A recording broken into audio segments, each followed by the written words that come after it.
everyone. இன்னைக்கு என்ன தமிழ்ல பாடம்னா தனித்திறமை அதுதான் பண்ண போறோம்.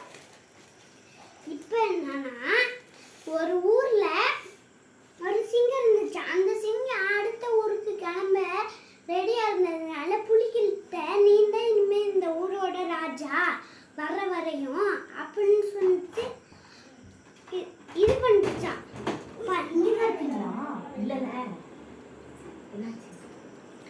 அப்படின்னு சொன்னான். அப்புறம் என்னன்னா புலி சிங்கமே நீ தான் இனிமே படைத்தளபதின்னு சொன்னான். சொல்லிட்டு உன் பதவியை ஏற்றுக்கொள் அப்படின்னு புலி சொன்னதுனால சிங்கம் என்னன்னா ஏற்றுக்கொள்ள ராஜா அப்படின்னு சொன்னான். அப்புறம் என்னன்னா ஆந்தைக்கு இரவு காவல் வேலை புலி வைத்ததாம். புலி வச்சதுனால இது ஆந்தைக்கு இரவு காவலாம் இரவு காவல் வச்சதாம்.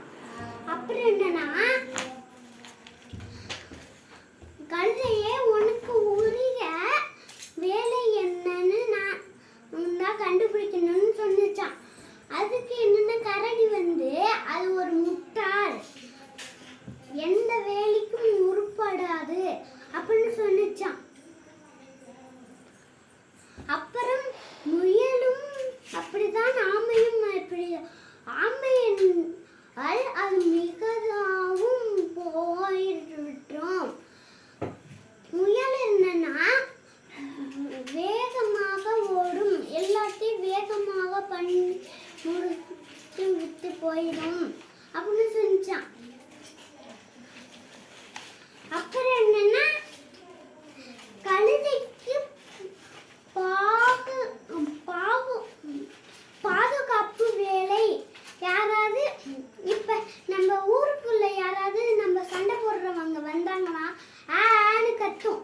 அதனால பாதுகாப்பு வேலை அப்படின்னு வச்சாங்களாம்.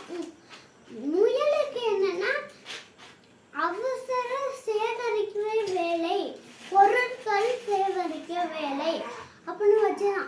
ஆமைக்கு சமையல் வேலை அப்படின்னு வச்சது. கடைசியில என்னன்னா கரடிக்கு யாரையும் குறை சொல்ல முடியாது அப்படின்னு சொல்லி வெளில போக சொன்னான். தண்டனை கொடுத்தோன்னே அப்புறம்தான் புரிஞ்சான் கரடிக்கு நம்ம எவ்வளவு தப்பு சொல்லிட்டோன்னே. இந்த கதையில இருந்து என்ன தெரிஞ்சிச்சுன்னா யாரையும் அதிகமா குறை சொல்லக்கூடாது அப்படின்னு தெரிஞ்சுக்கிட்டோம்.